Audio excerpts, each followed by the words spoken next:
शं शनिश्चराय नमः। ओम नमः शिवाय। हरे कृष्णा। हे श्रद्धालु भक्तों, शनिवार का यह पावन दिवस केवल एक तिथि नहीं बल्कि कर्मों के न्यायाधीश शनिदेव की कृपा प्राप्त करने का अद्भुत अवसर है। जो साधक इस दिन श्रद्धा, संयम और अटूट विश्वास के साथ शनिवार व्रत कथा का श्रवण अथवा पाठ करता है, उसके जीवन से शनि दोष का अंधकार धीरे धीरे समाप्त होने लगता है और उसके भाग्य के द्वार पुनः प्रकाश से भरने लगते हैं। यह कथा केवल शब्दों का संग्रह नहीं बल्कि वह दिव्य शक्ति है जो दुर्भाग्य को सौभाग्य में और भय को निर्भयता में परिवर्तित करने की सामर्थ्य रखती है। अतः आइए पूर्ण श्रद्धा और समर्पण के साथ इस पवित्र कथा का श्रवण करें। जय श्री गणेश। भक्तजनों, कथा के इस पावन प्रवाह में प्रवेश करने से पूर्व उस रहस्य को जानना आवश्यक है जिसका वर्णन स्वयं महादेव ने देवऋषि नारद को किया है। यह वह रहस्य है जिसके माध्यम से शनिदेव की कठोर दृष्टि से उत्पन्न पीड़ा का निवारण संभव होता है। जो मनुष्य शनिवार के ब्रह्म मुहूर्त में जाकर शुद्ध मन और अटूट श्रद्धा के साथ शनिदेव के स्तोत्र का पाठ करता है और जो साधक उस स्तोत्र को पूर्ण भक्ति और एकाग्रता के साथ सुनता है, वह अपने संचित पापों के बंधनों से मुक्त होकर दिव्य लोकों में प्रतिष्ठा प्राप्त करता है। उसका जीवन केवल सांसारिक संघर्षों तक सीमित नहीं रहता बल्कि वह आत्मिक शांति और दिव्य संतुलन का अनुभव करने लगता है। देवऋषि नारद ने महादेव से विनम्र स्वर में प्रश्न किया, हे देवों के देव, हे महाकाल, सूर्यपुत्र शनिश्चर द्वारा प्रदान की गई पीड़ा का निवारण कैसे संभव है?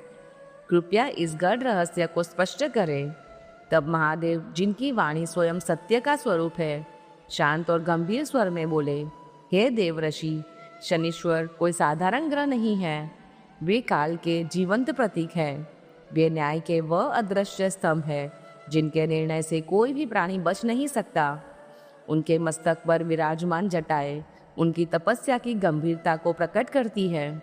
उनके शरीर पर उपस्थित कठोर रोम उनके अदम्य तेज का प्रमाण है और उनका स्वरूप ऐसा है कि दानव, देवता और मनुष्य सभी उनकी दृष्टि से भयभीत हो जाते हैं। महादेव ने आगे कहा कि प्राचीन काल में रघुवंश में दशरथ नाम का एक परम प्रतापी और तेजस्वी राजा हुए। उनका पराक्रम केवल पृथ्वी तक सीमित नहीं था बल्कि उनका प्रभाव समस्त दिशाओं में व्याप्त था। वे चक्रवर्ती सम्राट थे जिनकी शक्ति और नीति के समक्ष कोई शत्रु स्थिर नहीं रह सकता था।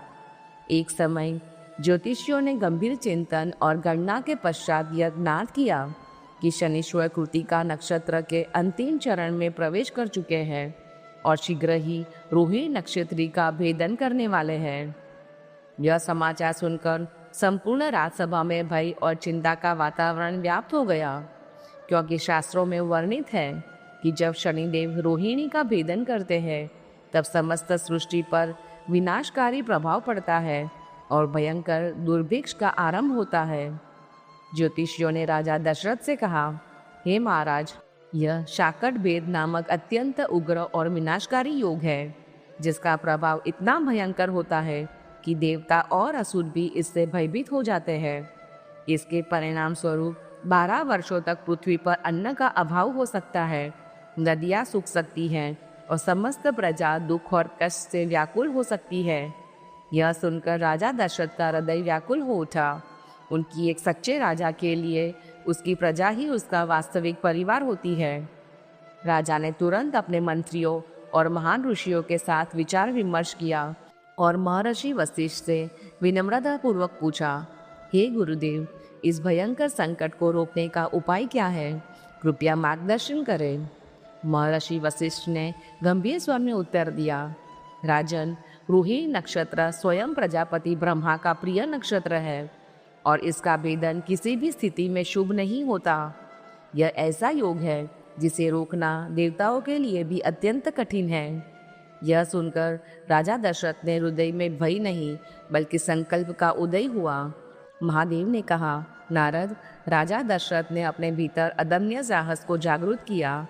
उन्होंने दिव्य अस्त्रों से सुसज्जित होकर अपने दिव्य रथ पर आरूढ़ हुए और अपने अटूट संकल्प के साथ आकाश मार्ग की ओर प्रस्थान किया। उनका उद्देश्य स्पष्ट था। वे अपनी प्रजा को विनाश से बचाने के लिए स्वयं शनिदेव का सामना करने जा रहे थे। वे नक्षत्र मंडल को पार करते हुए उस स्थान तक पहुँचे जहाँ शनिदेव रोहिणी नक्षत्र की ओर अग्रसर थे। वहां पहुंचकर उन्होंने अपने धनुष को पूर्ण शक्ति के साथ खींचा और उस पर सहारास्त्र का संधान किया। राजा दशरथ के उस अद्वितीय साहस और अटूट निश्चय को देखकर स्वयं शनिदेव भी क्षण भर के लिए आश्चर्यचकित हो गए। वे मन मुस्कान के साथ प्रकट हुए और गंभीर स्वर में बोले, राजेंद्र, तुम्हारा यह अद्वितीय साहस और अडिग संकल्प वास्तव में अद्भुत है। मेरी दृष्टि के प्रभाव से देवता, असुर, मनुष्य और नाग तक अपने अस्तित्व को खो देते हैं, किंतु तुम अपने तेज और आत्मबल के कारण मेरे समक्ष अडिग खड़े हो। तुम्हारे इस असाधारण पराक्रम से मैं अत्यंत प्रसन्न हूँ। अंततः तुम जो भी वर मांगना चाहते हो निसंकोच मांगो, मैं तुम्हारी इच्छा को अवश्य पूर्ण करूँगा। तब राजा दशरथ ने विनम्रता और दृढ़ता के साथ कहा, हे सूर्यपुत्र, जब तक इस सृष्टि में नदियाँ प्रवाहित होती है, जब तक सूर्य और चंद्रमा आकाश में प्रकाशमान रहे और जब तक पृथ्वी अपने अस्तित्व में स्थिर रहे, तब तक आप रोहिणी नक्षत्र का भेदन नहीं करें और कभी भी ऐसा दुर्भिक्ष उत्पन्न न करें जिससे प्रजा को कष्ट सहना पड़े। शनिदेव, जो न्याय और संतुलन के प्रतीक है, राजा के इस निस्वार्थ भाव से अत्यंत प्रसन्न हुए और उन्होंने गंभीर स्वर में कहा, तथास्तु, ऐसा ही होगा। भक्तों, इस प्रकार राजा दशरथ के साहस, निस्वार्थता और अटूट श्रद्धा ने उस विनाशकारी संकट को टाल दिया और उनकी प्रजा पुनः सुरक्षित और निश्चिंत हो गई। यह कथा हमें यह स्मरण कराती है कि जब मनुष्य अपने स्वार्थ से ऊपर उठकर धर्म और कर्तव्य के मार्ग पर चलता है, तब स्वयं काल भी उसके संकल्प के सामने झुक जाता है। शनिदेव, जो न्याय के परम अधिपति है, वे केवल दंड ही नहीं देते, बल्कि सच्ची श्रद्धा, साहस और सत्य निष्ठा से प्रसन्न होकर जीवन को समृद्धि, सम्मान और स्थिरता से भी भर देते हैं। उनकी दृष्टि जिस किसी पर पड़ती है, उसका समस्त अभिमान, उसका समस्त वैभव और उसका समस्त अहंकार क्षण भर में धूल के समान विलीन हो जाता है। हे देव, आप न्याय के परम अधिपति हैं। आप कर्मों के अदृश्य निर्णायक है। अतः मुझ पर प्रसन्न होइए। मैं आपके वरदान का पात्र बनना चाहता हूँ और पूर्ण समर्पण के साथ आपकी शरण में उपस्थित हुआ हूँ। प्रिय भक्तों, महादेव जी आगे कहते हैं, हे नारद, जब राजा दशरथ ने इस प्रकार पूर्ण श्रद्धा, विनम्रता और अटूट विश्वास के साथ शनिदेव की स्तुति की, तब ग्रहों के स्वामी, महान पराक्रमी सूर्यपुत्र शनीश्वर अत्यंत संतुष्ट हुए। उन्होंने गंभीर, स्थिर और प्रभावशाली स्वर में कहा, हे रघुवंशी राजेंद्र, तुम्हारा यह स्तवन केवल शब्दों का उच्चारण नहीं, बल्कि तुम्हारे अंतःकरण की सच्ची श्रद्धा का प्रमाण है।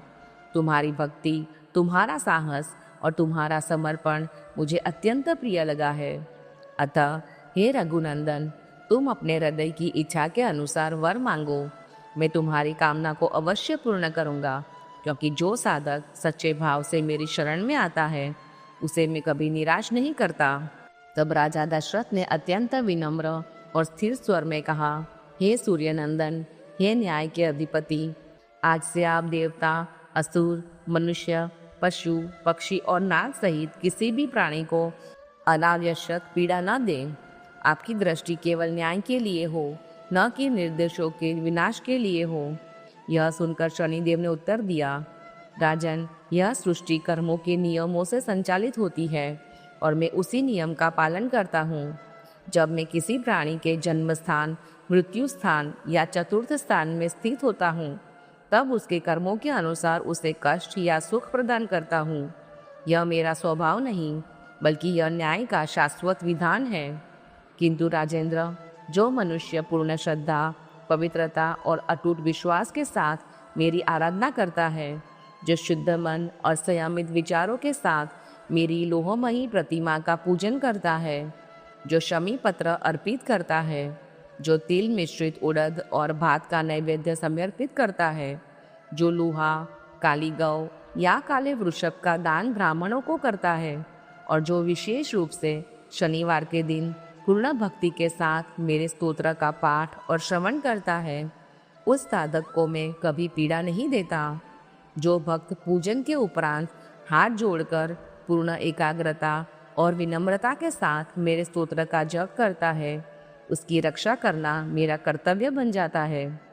ऐसे साधक के जीवन में जब गोचर, जन्म, लग्न, दशा या अंतरदशा के कारण ग्रहों की प्रतिकूलता उत्पन्न होती है, तब मैं स्वयं उसकी रक्षा करता हूँ और उसके कष्टों को समाप्त करने का मार्ग प्रशस्त करता हूँ। उसके जीवन में उपस्थित बाधाएं धीरे धीरे समाप्त होने लगती है और उसका भाग्य पुनः संतुलित हो जाता है। हे रघुनंदन, यह मेरा वचन है, यह मेरा संकल्प है और यह मेरा अटल वरदान है, जिसे कोई भी शक्ति परिवर्जित नहीं कर सकती। भक्तों, महादेव जी कहते हैं, नारद, शनिदेव से इस प्रकार 3 दिव्य वरदान प्राप्त करके राजा दशरथ का हृदय अपार संतोष और शांति से भर गया। उन्होंने हाथ जोड़े और शनिदेव को बारंबार प्रणाम किया, उनकी आज्ञा प्राप्त की और अपने दिव्य रथ पर आरूढ़ होकर तीव्र वेग से अपने राज्य की ओर प्रस्थान किया। उस क्षण उनका हृदय केवल एक राजा का नहीं, बल्कि एक सच्चे रक्षक का हृदय था, जिसने अपनी प्रजा को विनाश से बचा लिया था। उनका आत्मबल और उनकी श्रद्धा उन्हें कृतार्थ कर चुकी थी। भक्तों, जो मनुष्य शनिवार के पवित्र दिन प्रातःकाल जागकर शुद्ध मन, संयमित वाणी और स्थिर विचारों के साथ शनिदेव के स्तोत्र का पाठ करता है और जो साधक उस स्तोत्र को पूर्ण श्रद्धा और एकाग्रता के साथ सुनता है, वह अपने पापों के बंधनों से मुक्त होकर दिव्य लोकों में प्रतिष्ठा प्राप्त करता है। उसका जीवन केवल संघर्ष का प्रतीक नहीं रहता, बल्कि वह न्याय, संतुलन और आंतरिक शक्ति का प्रतीक बन जाता है। जय शनिदेव। अब इस कथा का अगला अध्याय प्रारंभ होता है। एक समय सूर्य, चंद्रमा, मंगल, बुध, बृहस्पति, शुक्र, शनि, राहु और केतु, ये सभी नवग्रह अपने अपने प्रभाव और पराक्रम को लेकर आपस में विवाद करने लगे। प्रत्येक ग्रह अपने अस्तित्व को सर्वोच्च सिद्ध करना चाहता था। प्रत्येक ग्रह अपने प्रभाव को सबसे अधिक शक्तिशाली बताना चाहता था। उनके मध्य यह विवाद इतना बढ़ गया कि कोई भी स्वयं को दूसरे से कम स्वीकार करने के लिए तैयार नहीं था। जब इस विवाद का कोई समाधान नहीं निकला, तब सभी ग्रह एक साथ देवराज इंद्र के समक्ष उपस्थित हुए और उनसे न्याय की प्रार्थना की। उन्होंने कहा, हे देवराज, आप समस्त देवताओं के स्वामी और न्याय के संरक्षक हैं, अतः आप यह निर्णय करें कि हम नवग्रहों में सबसे अधिक प्रभावशाली और सर्वोच्च कौन है। यह सुनकर इंद्र क्षण भर के लिए गंभीर और चिंतित हो गए, क्योंकि वे भली भांति जानते थे कि यह निर्णय केवल शब्दों का नहीं, बल्कि परिणामों का विषय है।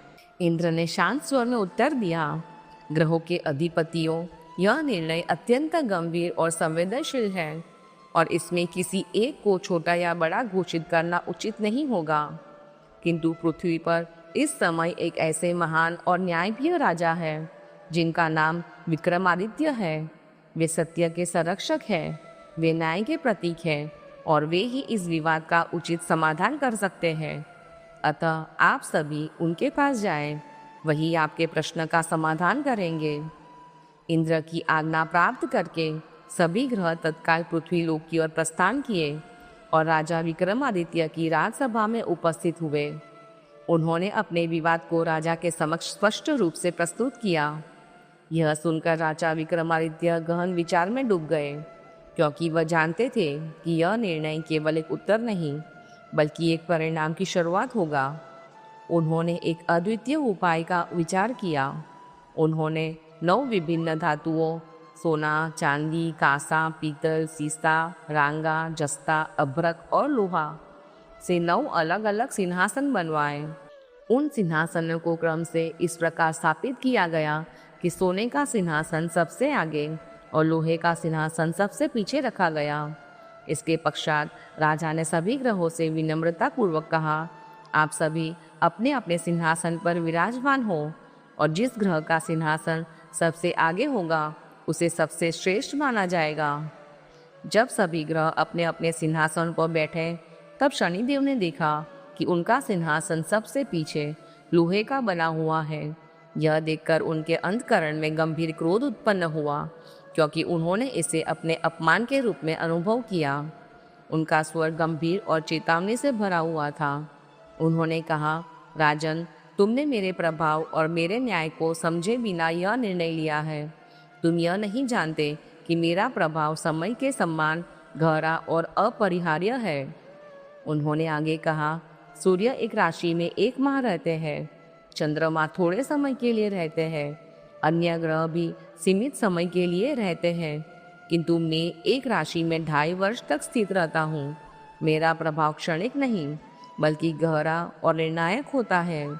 मैंने देवताओं, असुरों और महान राजाओं तक को उनके कर्मों का परिणाम प्रदान किया है। अतः हे राजन, अब तुम सावधान रहना, क्योंकि समय आने पर तुम्हें भी मेरे प्रभाव का अनुभव अवश्य होगा। राजा विक्रमादित्य ने शांत और निडर स्वर में उत्तर दिया, जो कुछ भी नियति में लिखा है उसे स्वीकार करना ही धर्म है। मैं सत्य और न्याय के मार्ग से विचलित नहीं होऊंगा। यह सुनकर अन्य ग्रह शांत होकर अपने अपने स्थान को चले गए, किंतु शनिदेव के अंतःकरण में वह क्षण अंकित हो चुका था। समय व्यतीत हुआ और वह काल भी आया जब राजा विक्रमादित्य के जीवन में शनिदेव की 7.5 का प्रारंभ हुआ।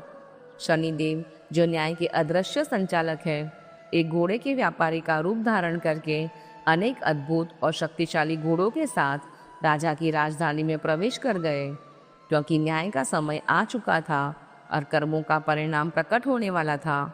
जब राजा विक्रमादित्य ने उस अद्भुत घोड़ों के सौदागर के आगमन का समाचार सुना, तब उन्होंने तत्काल अपने अश्वपाल को आदेश दिया कि वह उन घोड़ों का निरीक्षण करे और उनमें से सर्वश्रेष्ठ घोड़े का चयन करे। अश्वपाल जब वहां पहुंचा तो उन घोड़ों की दिव्य आभा, उनकी अद्वितीय शक्ति और उनकी असाधारण गति को देखकर विस्मित रह गया।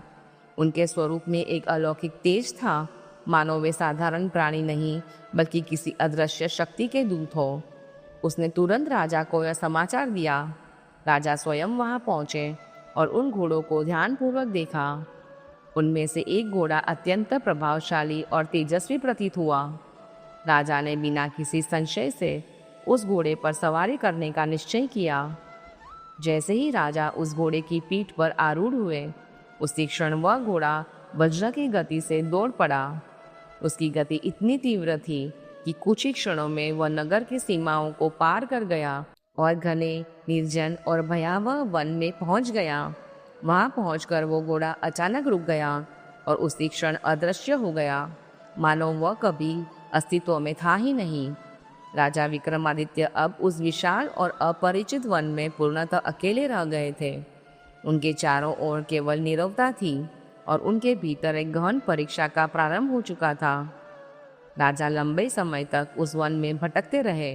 समय बीतने के साथ उनकी शारीरिक शक्ति क्षीण होने लगी। भूख और प्यास ने उनके शरीर को दुर्बल कर दिया, किंतु उनका आत्मबल अभी भी अडिग था। तभी उन्हें एक ग्वाला दिखाई दिया।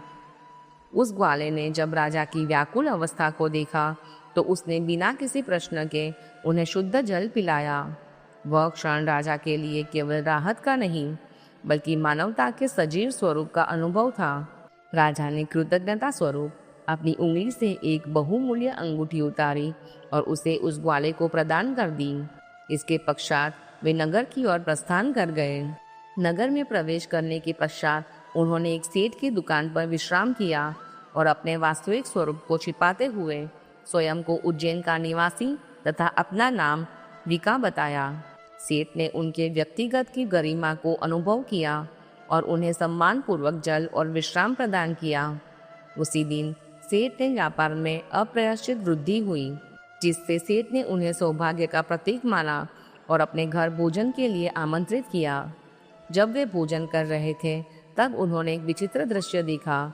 दीवार पर लगी एक खूंटी पर एक बहुमूल्य हार लटका हुआ था, किंतु वह खूंटी धीरे धीरे उस हार को अपने भीतर समाहित कर रही थी। यह दृश्य साधारण नहीं था, यह नियति की एक अदृश्य लीला थी। भोजन के पश्चात जब सेठ उस कक्ष में गया तो उसने देखा कि वह हार वहाँ नहीं था। उसने तुरंत यह निष्कर्ष निकाला कि उस कक्ष में उपस्थित केवल वही अपरिचित व्यक्ति था, अतः वही इस घटना के लिए उत्तरदायी है। राजा विक्रमादित्य, जो अब विका के नाम से वहाँ उपस्थित थे, ने शांत और स्पष्ट स्वर में इस आरोप का खंडन किया, किंतु संदेह का वातावरण इतना गहरा था कि किसी ने उसकी सत्यता पर विश्वास नहीं किया। उन्हें तत्काल सैनिकों के समक्ष प्रस्तुत किया गया और फिर नगर के राजा के पास ले जा गया। राजा ने बिना सत्य की गहराई को समझे केवल परिस्थितियों के आधार पर कठोर निर्णय सुनाया कि उस व्यक्ति के हाथ और पैर काट दिए जाए। वह निर्णय केवल शरीर का दंड नहीं था, बल्कि यह समय द्वारा लिया गया एक कठोर परीक्षण था। आदेश का तुरंत पालन किया गया और विक्रमादित्य के हाथ और पैर काट दिए गए। उनका शरीर अब दुर्बल था, किंतु उनकी आत्मा अभी भी अडूप थी। कुछ समय पश्चात एक तेली ने उन्हें उस अवस्था में देखा और दया भाव से उन्हें अपने घर ले गया। उसने उन्हें अपने कोल्हू के पास बैठा दिया, जहाँ वे अपनी वाणी के माध्यम से बैलों को निर्देश देने लगे। उनका जीवन अब राज सिंहासन से कोल्हू तक पहुँच चुका था, किंतु यह पतन नहीं बल्कि धैर्य की पराकाष्ठा थी। समय बीतता गया और शनिदेव की वह कठोर अवधि अपने अंत की ओर बढ़ने लगी। एक रात्रि वर्षा ऋतु के शांत और गंभीर वातावरण में विक्रमादित्य ने मल्हार राग का गायन प्रारंभ किया। उनकी वाणी में ऐसा दर्द, ऐसी गहराई और ऐसी आत्मा की पुकार थी जिसने वातावरण को स्थिर कर दिया। उसी नगर की राजकुमारी ने उस राग को सुना और उस स्वर में छिपे सत्य और पीड़ा को अनुभव किया। उसने तुरंत अपनी दासी को यह जानने के लिए भेजा कि वह दिव्य स्वर किसका है। दासी ने खोज करते हुए उस तेली के घर में उस चौरंगिया को देखा, जो अपने कटे हुए अंगों के बावजूद आत्मा की पूर्णता के साथ गा रहा था। जब दासी ने उसे लौटकर यह सत्य बताया, तब राजकुमारी के अंतकरण में एक अडिग संकल्प उत्पन्न हुआ। उसने यह निर्णय लिया कि वह उसी पुरुष को अपना जीवन साथी बनाएगी, क्योंकि उसने बाहरी स्वरूप नहीं बल्कि आत्मा की शक्ति को पहचाना था। जब यह बात राजा और रानी को ज्ञात हुई, तब उन्होंने उसे समझाने का प्रयास किया, किंतु उसका संकल्प अटूट था। अंततः राजा ने इसी नियति का निर्णय मानकर उस चौरंगिया के साथ अपनी पुत्री का विवाह संपन्न कर दिया। विवाह के पश्चात एक रात्रि जब समस्त संसार निद्रा में लीन था, तब शनिदेव स्वप्न में प्रकट हुए। उनका स्वर गंभीर और सत्य से परिपूर्ण था। उन्होंने कहा, हे विक्रमादित्य, यह वही परिणाम है जो उस क्षण से प्रारंभ हुआ था जब तुमने मुझे सबसे पीछे स्थान दिया था। यह तुम्हारे कर्मों की परीक्षा थी, यह तुम्हारे धैर्य की परीक्षा थी। यह सुनकर विक्रमादित्य ने पूर्ण विनम्रता के साथ उनसे क्षमा याचना की। शनिदेव, जो न्याय के अधिपति है, उनके हृदय की सच्चाई और उनकी सहनशीलता से संतुष्ट हुए। उन्होंने तत्काल उनके कटे हुए हाथ पैर पुनः प्रदान कर दिए। उनका शरीर पुनः पूर्ण हो गया, उनका तेज पुनः जागृत हो गया। तब विक्रमादित्य ने हाथ जोड़कर कहा, हे प्रभु, आपने मुझे जो कष्ट दिया वह मेरे कर्मों का परिणाम था, किंतु कृपा करके ऐसा कष्ट किसी निर्दोष को न दे। शनिदेव ने गंभीर और स्थिर स्वर में उत्तर दिया, राजन, तुम्हारी यह प्रार्थना स्वीकार है।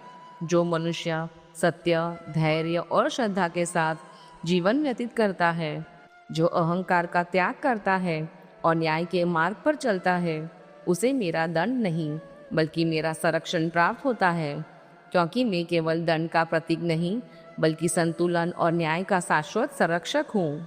शनिदेव ने गंभीर, स्थिर और अटल स्वर में कहा, जो मनुष्य श्रद्धा, विश्वास और पूर्ण एकाग्रता के साथ मेरी इस पवित्र कथा का श्रवण करेगा अथवा स्वयं इसका पाठ करेगा, उसे मेरी दशा, मेरी साढ़े साथी अथवा मेरे किसी भी प्रभाव के असहनीय पीड़ा का सामना नहीं करना पड़ेगा।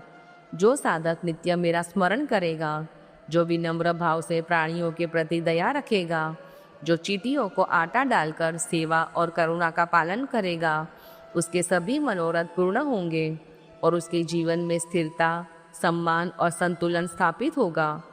इतना कहकर शनिदेव अपने दिव्य धाम को प्रस्थान कर गए, किंतु उनका वचन आकाश में सत्य के समान स्थिर हो गया।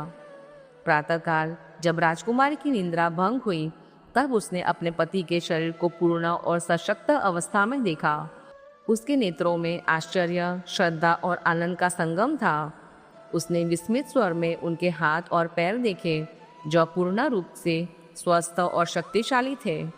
तब राजा विक्रमादित्य ने शांत और गंभीर स्वर में उसे अपना वास्तविक परिचय दिया। उन्होंने कहा, मैं कोई साधारण व्यक्ति नहीं, बल्कि उज्जैन का राजा विक्रमादित्य हूँ, और यह समस्त घटनाएं शनिदेव की परीक्षा का परिणाम थी। यह सुनकर राजकुमारी का हृदय गर्व और प्रसन्नता से भर गया, क्योंकि उसने केवल एक दुर्बल शरीर को नहीं, बल्कि एक महान आत्मा को पहचाना था। प्रातःकाल जब उसकी सखियों ने उसके मुख पर असाधारण तेज देखा, तब उन्होंने उससे इसका कारण पूछा। राजकुमारी ने बिना किसी संकोच के संपूर्ण सत्य का वर्णन किया। यह सुनकर सभी के हृदय में प्रसन्नता का संचार हुआ और उन्होंने इसे ईश्वर की अद्भुत कृपा माना। उसी समय जब सेठ को इस सत्य का ज्ञान हुआ, तब वह तुरंत राजा विक्रमादित्य के पास पहुंचा। उसके हृदय में पश्चाताप की अग्नि प्रज्वलित हो रही थी। वह उनके चरणों में गिर पड़ा और विनम्र स्वर में क्षमा याचना करने लगा। उसने कहा, हे राजन, मैंने अज्ञानता और संदेह के कारण आप पर चोरी का झूठा आरोप लगाया। मैं इस अपराध के लिए अत्यंत लज्जित हूँ। कृपया मुझे दंड दे, जिससे मेरे हृदय का यह भार समाप्त हो सके। राजा विक्रमादित्य ने शांत और करुणा से भरे स्वर में उत्तर दिया, यह तुम्हारा दोष नहीं था। यह सब शनिदेव की लीला और मेरे कर्मों की परीक्षा थी। जो कुछ हुआ वह नियति का विधान था। अतः तुम अपने हृदय से यह अपराध बोध निकाल दो और अपने कर्तव्यों का पालन करो। यह सुनकर सेठ की आंखों में कृतज्ञता के आंसू भर आए। उसने विनम्रता पूर्वक निवेदन किया कि जब तक आप मेरे घर आकर स्नेहपूर्वक भोजन ग्रहण नहीं करेंगे, तब तक मुझे शांति प्राप्त नहीं होगी। राजा ने उसकी भावना का सम्मान करते हुए उसका निमंत्रण स्वीकार कर लिया। सेठ ने अपने घर में अत्यंत श्रद्धा और सम्मान के साथ अनेक प्रकार के उत्तम और पवित्र भोजन की व्यवस्था की। जब राजा भोजन कर रहे थे, तब वहां उपस्थित सभी लोगों ने एक अद्भुत दृश्य देखा। वह कुटी जिसने पूर्व में हार को अपने भीतर समाहित कर लिया था, अब उसी हार को पुनः बाहर प्रकट कर रही थी। यह दृश्य केवल एक घटना नहीं, बल्कि यह सत्य का पुनः प्रकट होना था। इससे यह सिद्ध हो गया कि राजा निर्दोष थे और जो कुछ हुआ था वह शनिदेव की परीक्षा का एक भाग था। भोजन के पश्चात सेठ ने हाथ जोड़े और अनेक स्वर्ण मुद्राएं राजा को अर्पित की और विनम्र स्वर में कहा, हे राजन, मेरी एक कन्या है जिसका नाम श्री कंवरी है। यदि आप उसे स्वीकार करें तो यह मेरे जीवन का परम सौभाग्य होगा। राजा ने उसकी भावना का सम्मान किया और इस प्रकार सेठ ने अपनी कन्या का विवाह राजा विक्रमादित्य के साथ संपन्न किया। उसने अपने सामर्थ्य के अनुसार दान, वस्त्र, आभूषण और अनेक उपहार प्रदान किए। कुछ समय वहां निवास करने के पश्चात राजा विक्रमादित्य ने नगर के राजा से कहा कि अब उनका हृदय अपने राज्य उज्जैन लौटने के लिए व्याकुल है। तब उचित समय पर वे अपनी पत्नियां, दास दासियों, रथों, पालकियों और समस्त सम्मान सहित उज्जैन की ओर प्रस्थान कर गए। जब वे उज्जैन की सीमा के निकट पहुंचे, तब उनके आगमन का समाचार वायु के समान तीव्र गति से समस्त नगर में फैल गया। उनकी प्रजा, जो लंबे समय से उनके दर्शन के लिए व्याकुल थी, उनका स्वागत करने के लिए नगर के बाहर एकत्रित हो गई। राजा के नगर में प्रवेश करते ही उत्सव का वातावरण उत्पन्न हो गया। दीपों की पंक्तियां से समस्त नगर आलोकित हो उठा और प्रत्येक हृदय में आनंद का संचार हुआ। यह केवल एक राजा की वापसी नहीं थी, बल्कि यह सत्य, धैर्य और न्याय की विजय थी। अगले दिन राजा ने समस्त नगर में यह घोषणा करवाई कि शनिदेव समस्त ग्रहों में अत्यंत प्रभावशाली और न्यायप्रिय है। मैंने अज्ञानता में उन्हें छोटा समझने का अपराध किया और उसी का परिणाम मुझे कठोर परीक्षा के रूप में प्राप्त हुआ। अतः प्रत्येक व्यक्ति को शनिदेव का सम्मान करना चाहिए, उनकी पूजा करनी चाहिए और उनकी कथा का श्रवण करना चाहिए। उस दिन से समस्त उज्जैन में शनिदेव की पूजा व्रत और कथा का नियमित रूप से आयोजन होने लगा। राजा और उनकी प्रजा शनिदेव की कृपा से सुख, समृद्धि और शांति का अनुभव करने लगी। उनके जीवन में संतुलन और स्थिरता स्थापित हो गई, क्योंकि उन्होंने न्याय और विनम्रता के वास्तविक अर्थ को समझ लिया था। भक्तों, जो साधक श्रद्धा, विश्वास और पूर्ण एकाग्रता के साथ शनिवार की इस पवित्र कथा का पाठ करता है या इसका श्रवण करता है, उसके जीवन से दुख, भय और बाधाएं धीरे धीरे समाप्त हो जाती है। शनिदेव की कृपा से उसका जीवन संतुलित, सुरक्षित और सम्मानित हो जाता है। अतः श्रद्धा और विश्वास के साथ कहिए, शनिदेव महाराज की जय। भक्तजनों, शनिदेव की दृष्टि को अत्यंत प्रभावशाली और उनकी गति को अत्यंत मंद माना गया है। उनकी यह मंद गति कोई दुर्बलता नहीं, बल्कि यह उनके गहन चिंतन और न्याय की गंभीरता का प्रतीक है। उनके प्रत्येक चरण में समय का संतुलन और कर्मों का निर्णय छिपा होता है। इसी सत्य से जुड़ी एक प्राचीन घटना है। जब देवलोक पर वृत्रासुर का अत्याचार बढ़ गया और देवताओं का संतुलन डगमगाने लगा था, उस समय देवराज इंद्र, जो देवताओं के स्वामी हैं, स्वयं को असहाय अनुभव करने लगे। वे सृष्टि के रचयिता ब्रह्मा जी के पास पहुँचे और उनसे मार्गदर्शन की प्रार्थना की। ब्रह्मा जी ने उन्हें बताया कि पृथ्वी पर महर्षि दधीच नाम के एक महान तपस्वी है, जिनकी अस्थियों में अद्वितीय शक्ति निहित है। उन्हीं की अस्थियों से निर्मित वज्र की वृत्रासुर के अंत का कारण बन सकता है। यह सुनकर इंद्र महर्षि दधीच के पास पहुंचे और विनम्रता के साथ अपनी प्रार्थना प्रस्तुत की। महर्षि दधीच, जो त्याग और तपस्या के जीवंत प्रतीक थे, उन्होंने बिना किसी संशय के अपनी देह का त्याग करने का निश्चय किया। उन्होंने समाधि में प्रवेश किया और अपनी प्राण शक्ति को त्याग दिया, जिससे उनकी अस्थियां धर्म की रक्षा का साधन बन सके। जब उनकी पत्नी को यह सत्य ज्ञात हुआ, तब उनका हृदय शोक से व्याकुल हो उठा।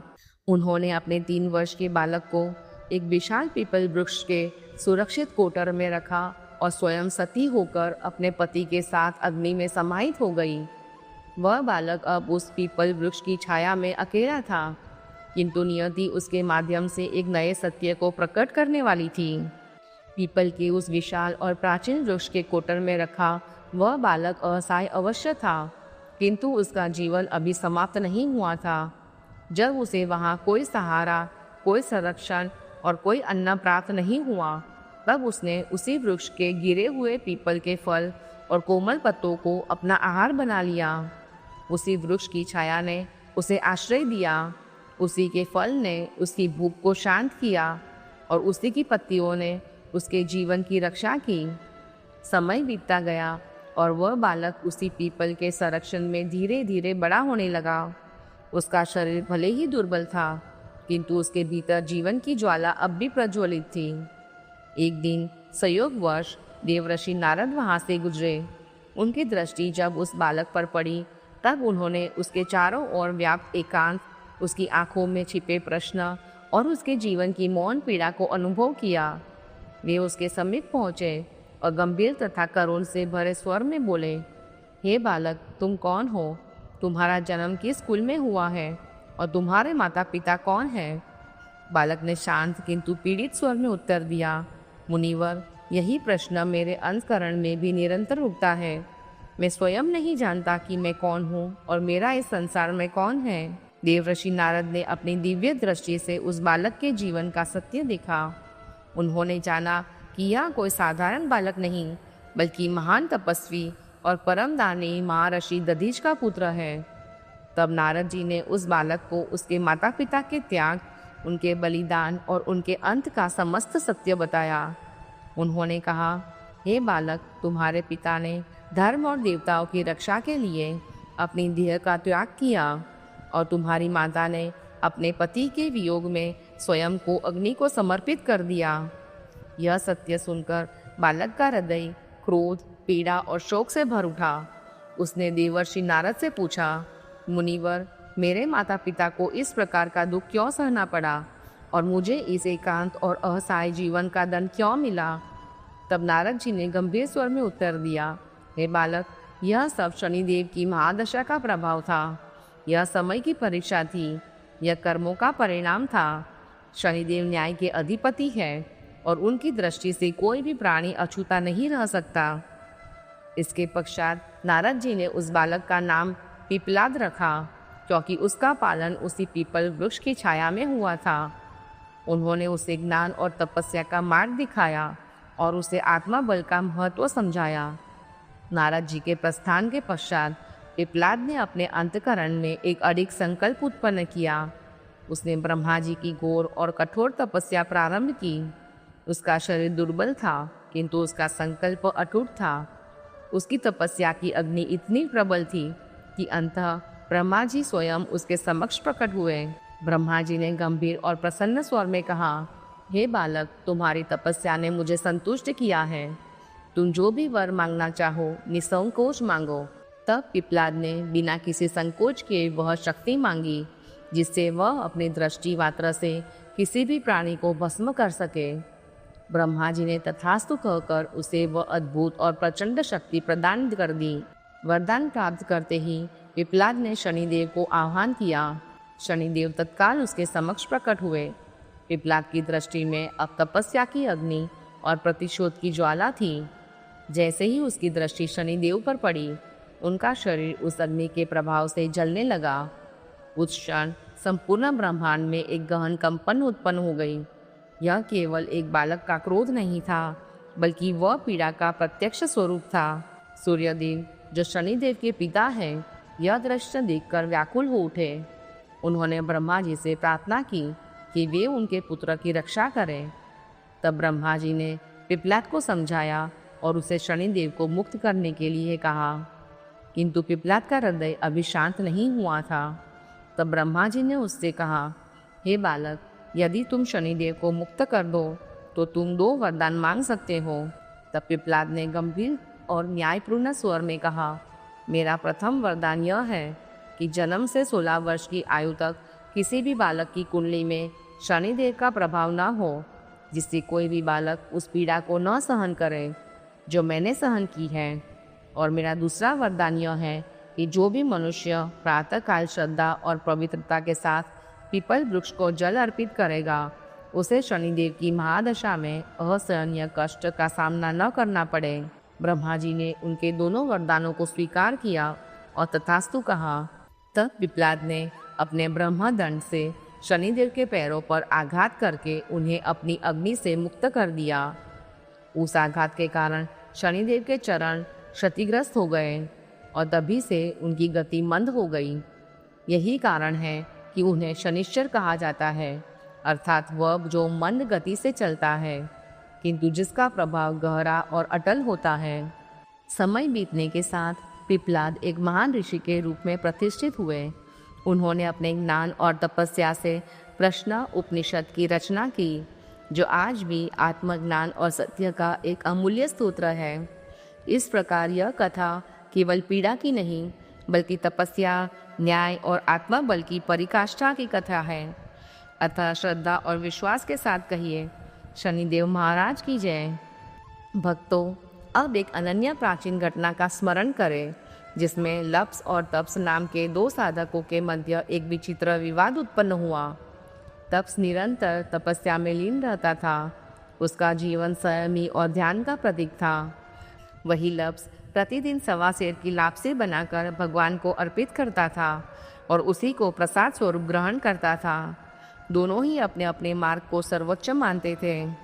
एक दिन उनके मध्य यह विवाद उत्पन्न हुआ कि उनमें से कौन अधिक श्रेष्ठ है। तप्स ने कहा कि तपस्या की सर्वोच्च साधना है, क्योंकि यह आत्मा को शुद्ध करती है। वही लप्सी ने कहा कि भक्ति और अर्पण ही सर्वोच्च मार्ग है, क्योंकि यह समर्पण का प्रतीक है। उसी समय देवर्षि नारद वहां से गुजरे। उन्होंने दोनों के विवाद को सुना और उनकी परीक्षा लेने का निश्चय किया। अगले दिन जब दोनों अपने अपने कार्य में लीन थे, तब नारद जी ने गुप्त रूप से एक अत्यंत बहुमूल्य रत्नों से जड़ी हुई अंगूठी वहां रख दी। तप्सी की दृष्टि जब उस अंगूठी पर पड़ी, तब उसने बिना किसी को बताए उसे अपने नीचे छिपा लिया। वही लप्सी की दृष्टि भी उस अंगूठी पर पड़ी, किंतु उसने उस पर ध्यान नहीं दिया और अपने भगवान को भोग अर्पित करने में ही लीन रहा। कुछ समय पश्चात नारद जी उनके समक्ष प्रकट हुए। तब दोनों ने विनम्रता से उनसे कहा, हे मुनिवर, अब आप ही न्याय करें और बताइए कि हम दोनों में कौन श्रेष्ठ है, क्योंकि हम दोनों अपने मार्ग को सत्य और सर्वोच्च मानते हैं। तब दोनों ने हाथ जोड़कर देवर्षि नारद के समक्ष विनम्र स्वर में प्रश्न किया, अब आप ही न्याय करें और बताएं कि हम दोनों में से कौन श्रेष्ठ है, किसकी भक्ति अधिक पवित्र है और किसका मार्ग ईश्वर को अधिक प्रिय है।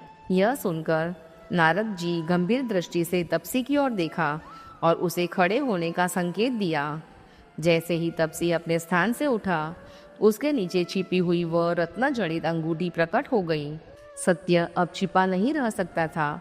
नारद जी ने स्थिर और कठोर स्वर में कहा, हे तपसी, तुमने वर्षों तक तपस्या अवश्य की, किंतु तुम्हारे अंतःकरण में अभी भी लोभ और छल का अंधकार विद्यमान है। तपस्या केवल शरीर की नहीं, बल्कि मन की भी होती है। जब तक मन शुद्ध नहीं होता, तब तक साधना अधूरी रहती है। नारद जी ने आगे कहा, लप्सी ने उस बहुमूल्य अंगूठों को देखा, किंतु उसके मन में उसे प्राप्त करने का कोई विचार उत्पन्न नहीं हुआ, क्योंकि उसका हृदय केवल समर्पण और भक्ति में लीन था। अतः वही श्रेष्ठ है, क्योंकि सच्ची भक्ति वह है जिसमें लोभ का कोई स्थान नहीं होता। यह सुनकर तपसी का सिर लज्जा से झुक गया। उसे अपने अपराध का बोध हो चुका था। उसने हाथ जोड़कर नारद जी से क्षमा याचना की और विनम्र स्वर में कहा, हे मुनिवर, मुझसे भूल हो गई, कृपया मुझे वह मार्ग बताइए जिससे मुझे मेरी तपस्या का वास्तविक फल प्राप्त हो सके। नारद जी ने करुणा से भरे स्वर में उत्तर दिया, हे तपसी, जब कोई मनुष्य अपने कर्तव्यों का पालन नहीं करता, जब कोई साधक दान, सेवा और करुणा का महत्व नहीं समझता, तब उसकी साधना अधूरी रह जाती है। अतः जब कोई व्यक्ति गाय और कुत्ते के लिए अन्न नहीं निकालता, जब कोई ब्राह्मण को सम्मानपूर्वक भोजन और दक्षिणा नहीं देता, जब कोई सुहागिनी स्त्री को वस्त्रों और सम्मान का दान नहीं करता, तब उनके अधूरे कर्मों का फल तुम्हें प्राप्त होगा। जब कोई साधक दीप प्रज्वलित करता है, किंतु श्रद्धा का प्रकाश अपने अंतःकरण में नहीं जलाता, तब उसकी पूजा का अपूर्ण फल भी तुम्हें प्राप्त होगा। और जब कोई व्यक्ति व्रत और कथा तो करता है, किंतु सच्चे भाव और पूर्ण श्रद्धा से उसे आत्मसात नहीं करता, तब उस अधूरी साधना का फल भी तुम्हें ही प्राप्त होगा। भक्तों, उसी क्षण से यह नियम स्थापित हुआ कि प्रत्येक व्रत कथा के साथ इस घटना का स्मरण अवश्य किया जाए, जिससे साधक यह समझ सके कि केवल बाहरी आचरण ही नहीं, बल्कि आंतरिक शुद्धता ही सच्ची भक्ति का आधार है। क्योंकि ईश्वर केवल शब्दों को नहीं, बल्कि हृदय की सच्चाई को स्वीकार करते हैं। भक्तों, शनिदेव केवल दंड के प्रतीक नहीं, बल्कि न्याय, संतुलन और सत्य के संरक्षक है। वे सूर्य पुत्र है। उनका तेज गहन और प्रभाव अटल है। उनका स्वरूप नील वर्ण का है। उनकी दृष्टि गंभीर है और उनकी गति मंद होते हुए भी समय के प्रत्येक चक्रों को नियंत्रित करती है। वे राजा को रंग और रंग को राजा बनाने का सामर्थ्य रखती है। उनका प्रभाव केवल बाहरी परिस्थितियों पर नहीं, बल्कि मनुष्य के अंतःकरण पर भी होता है। वे अहंकार को तोड़ते हैं, धैर्य की परीक्षा लेते हैं और अंततः सत्य को स्थापित करते हैं। जो मनुष्य शनिदेव का स्मरण करता है, जो उनकी कथा का श्रद्धापूर्वक श्रवण करता है, उसके जीवन में भय, बाधा और दुख स्थायी नहीं रह सकते। अतः पूर्ण श्रद्धा, विनम्रता और विश्वास के साथ कहिए, शनिदेव महाराज की जय। शनिदेव की कृपा आप सभी भक्तों के जीवन में स्थिरता, संतुलन और शक्ति प्रदान करें। जय शनिदेव। जय जय जय जय श्री शनिदेव भक्तन हितकारी, सूर्य पुत्र प्रभु छाया महतारी। जय देव जय देव जय देव जय देव जय शनिदेव भक्तन हितकारी, सूर्य पुत्र प्रभु छाया महतारी। जय देव जय देव। श्याम अंग वक्र दृष्टि चतुर्भुजाधारी, नीलांबर धारनाथ गज की सवारी। श्याम अंग वक्र दृष्टि चतुर्भुजाधारी, नीलांबर धारनाथ गज की सवारी। जय देव जय देव जय श्री शनिदेव भक्तन हितकारी, सूर्यपुत्र प्रभु छाया महतारी जय देव जय देव। कृत्य मुकुट शीश रजत दीप थैली लारी, मुक्तन की माला गले शोभित बलिहारी। जय देव जय शनिदेव भक्तन हितकारी, सूर्यपुत्र प्रभु छाया महतारी जय देव जय देव। मोदक मिष्टान पान चढ़ते हैं सुपारी, लोहा तिल तेल उड़द महिषी अति प्यारी। मोदक मिष्टान पान चढ़ते हैं सुपारी, लोहा तिल तेल उड़द महिषी अति प्यारी। जय देव जय शनिदेव भक्तन हितकारी, सूर्यपुत्र प्रभु छाया महतारी जय देव जय देव। देव दनुज ऋषि मुनि सुमिरत नर नारी, विश्वनाथ धरत ध्यान शरण है तुम्हारी। देव दनुज ऋषि मुनि सुमिरत नर नारी, विश्वनाथ धरत ध्यान शरण है तुम्हारी। जय देव जय देव जय शनिदेव भक्तन हितकारी, सूर्यपुत्र प्रभु छाया महतारी जय देव जय देव।